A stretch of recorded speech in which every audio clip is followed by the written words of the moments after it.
That's doesn't true. curl like that, and the Yeah. roots of my hair are not blonde. So where we been?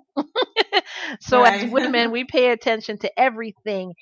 And Mama Bick sure was like, okay, something stinks up in here, because she was like, okay, first of all, I don't see a uniform. If you're working at, even if you're volunteering at a hospital, you're still going to have a uniform. And the second thing I don't see, I've never seen in your hand, is a hospital ID. Sure, you could put it in your purse, but there's not every time you're going to put it in your purse. So what is really going on here? So Mama Bick was on it. So what did she do? As with any woman that who's suspicious of their husband or their children, what do you think she did? Wow. I mean, she's gonna look through some. I don't know. What does she do? I'm thinking, what would people do? Well, Snatch, look through your well, purse, or me and look through her, your purse, or your me and wallet, her, or no, no, no. I was gonna say me and her are kindred spirits because she decided to follow Jennifer to work. Oh my gosh! Look, I'm just going for the most innocent of options. Oh yeah, let me look through your purse. Now, I'm gonna Wow. tell you this: if it was a dude of mine, my husband, doesn't matter. I'm not following you anywhere. You do what you do, what you do, what you do. The stuff will come out when it comes out. But your child, yeah, I But think if it that was my warrants that. child, but it's a certain age, I'm not following her at 24. If she's Right. 16 and she's telling me she has a job and I'm not seeing any sense of a job, I'll follow her then. At 24, you're a grown woman. You make your own mistakes. That's your life. I did my best. You want to make your mistakes? Yeah. Sarah, I'm going to Sarah. tell you. Don't look for me for Yeah. money because you already lied to me and you didn't come to me to ask me how, like, which path should you take. So you're making your mistakes. Learn from them. I'm not following her at 24. 16, 17, that's a different story. I will be like, where you going? Where you going, little girl? Yeah. um, Mommy sees you. yeah, right. Mommy's watching. I'm watching. Um, so yeah, her mom followed her to work, and basically everything unraveled.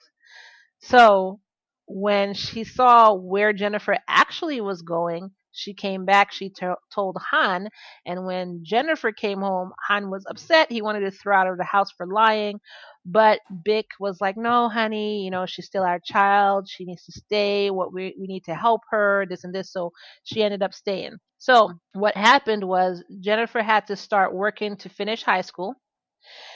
And then when she did do that, which I was saying way back in the beginning that she should have done this, after she did that, then her parents started trying to convince her to apply to college. But for her to be able to stay in the house and continue on with them, they forbid her to speak to Wong or go anywhere or do anything Or except to keep, breathe. good lord, yeah, right, Oxygen. Like, except to it keep her piano teaching job.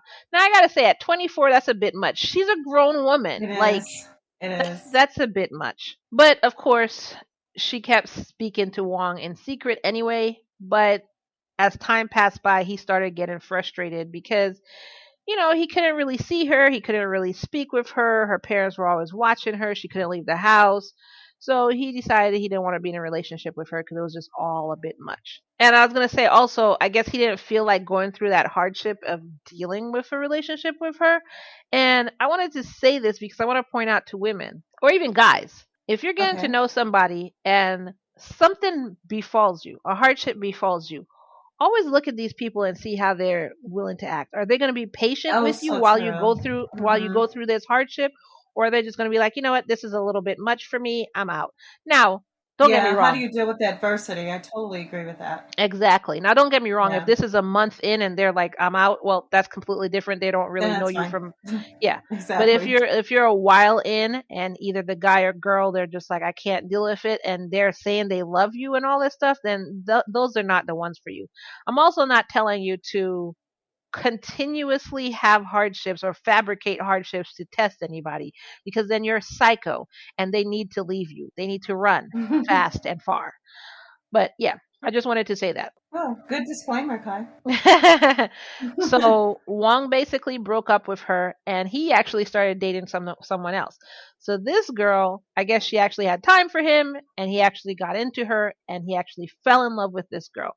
Which all of this made Jennifer start panicking because she really liked Wong, and I think it's just the fact that he was like her first boyfriend and the first person that she can just be herself and chill around. So she kind of just really like locked onto him. You know what I'm saying? Again, as parents, you got to raise your children right. If you're if you're forcing your children not to be able to do anything, then once they leave your house or find a way to leave your house, even if it's just sneaking around, they're going They're to go like a tiger freaking out of a insane. cage. Exactly. They're going Yeah, to go freaking insane. So that's basically what she did. She went insane for Wong. She started panicking and she started trying to figure out a way to get him back. So what does she do? She is famous for lying. So we already know the next step she's going to do is lie. She lied of to him. course. She told him that some guy had come to her house pretending to be a cop. So he knocked, hey, Toronto police, open up. And when she went and opened the door, a bunch of guys just charged in and they gang raped her. They were like, oh, yeah, we're here to gang rape you. Somehow we knew a girl was in here, so we were here to rape you. So that's what she told him. And then she also Oh said, boy. yeah, and then after that, like that wasn't enough. After that, she said a bullet was mailed to her, and on the name on the envelope was his girlfriend. So his girlfriend was like, you know what, Jennifer, I'm getting sick and tired of you calling my man. So here's a bullet. You know what this means, and I'm also going to trace this back to me by putting my name on it. Here's my return envelope. Here's my return address. And yeah, yeah, I don't know what you're going to do with this. So, she just needed So to let, funny. according to Jennifer, she just needed to let Jennifer know who the boss was. Yeah, like, okay. So Wong was like, Okay. yeah, okay. So you were gang raped and then my girlfriend sent you a bullet in the mail. Like, So what are the chances of all these life happenings here, these events? Like, lady, come on, this is really not coming together. Like, like, right? So in the spring of 2010, Jennifer contacted, so this is where it starts going really left. As we know that happens in our show, they start going left instead of to the right. yeah, We're like, hey, super kind of left. stay in the middle. Stay in the middle. Don't go. You're veering to Come on, she's over the ledge. the wheel. Somebody grab the wheel. But in the spring of 2010, Jennifer contacted a guy from her high school who she claimed always talked about the fact that he robbed people at knife point. So according to her, he would just be running down the halls in school and be like, I robbed somebody with a knife. Yeah, ha, ha, I robbed somebody with a knife. And somehow he didn't go to jail. But anyways, he said that. Um, but the guy says this is a lie, which I'm more apt to believe it's a lie because I'm pretty sure he would probably be in jail if he was running around telling everybody that's what he did. Of course. This guy's name is Andrew Montemayor. So Montemayor then introduced her to some dude named Ricardo Duncan.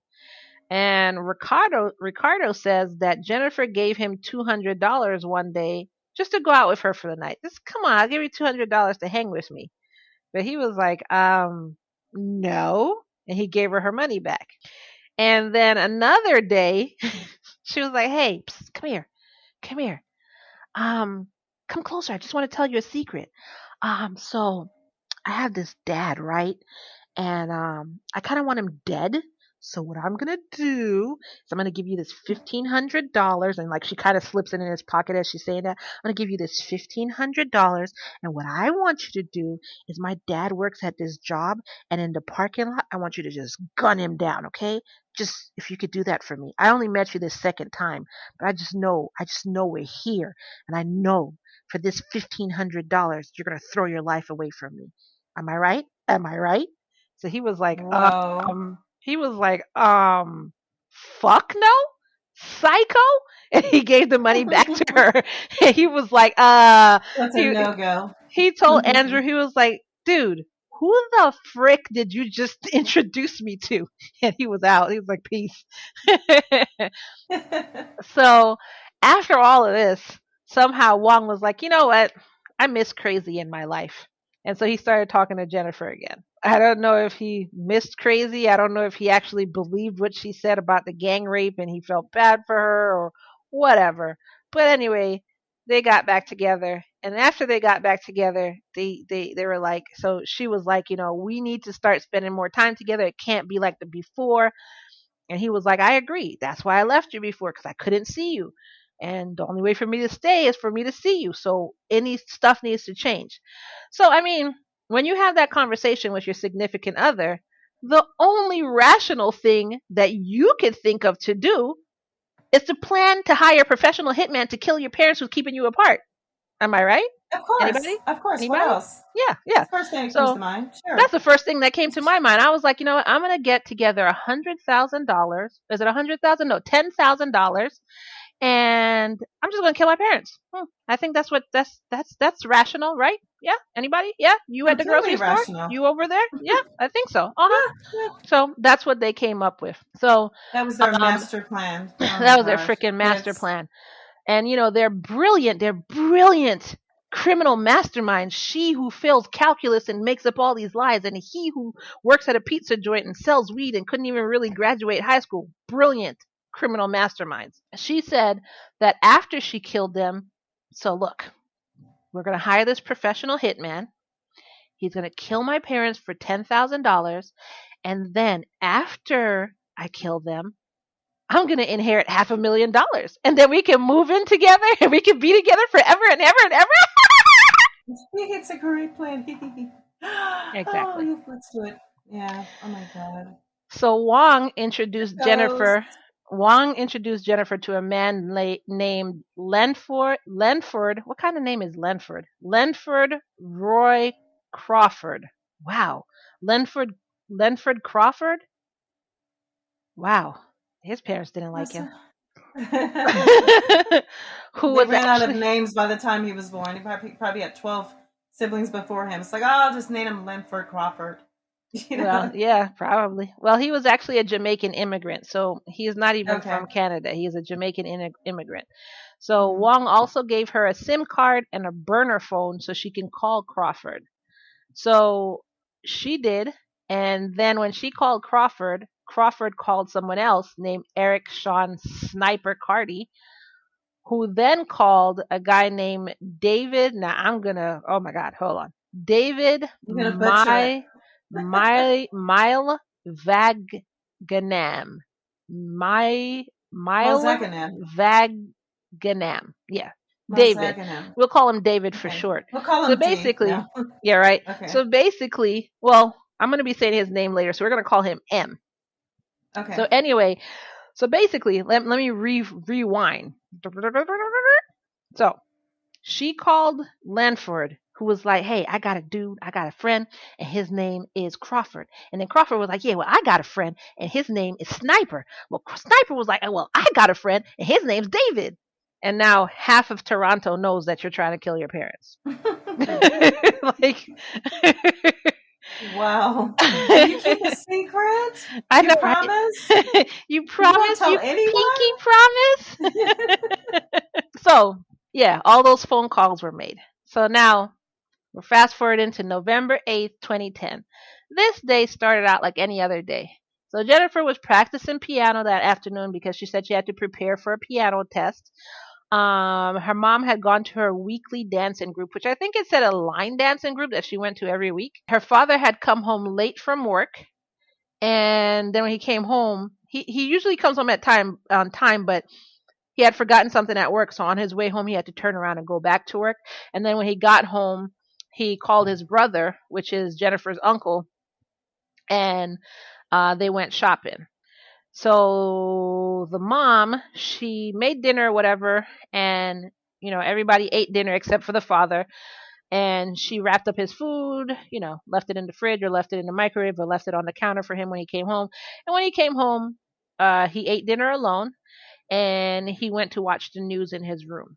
So by now it's night. Jennifer, before she went to bed, she unlocked the front door and then she went to bed. Then she called M from the burner phone. And after she called M, that's when M and two others came into the house right through the front door. It's not locked, no alarm on, just right through the front door. And everyone was armed. Everyone had a gun.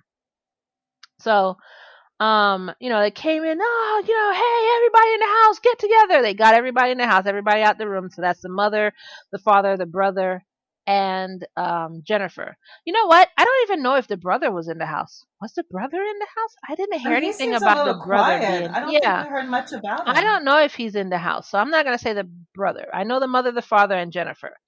And they got them all together, tied them up, and everything like that. And they demanded all the money in the house and they basically went in and trashed the master bedroom.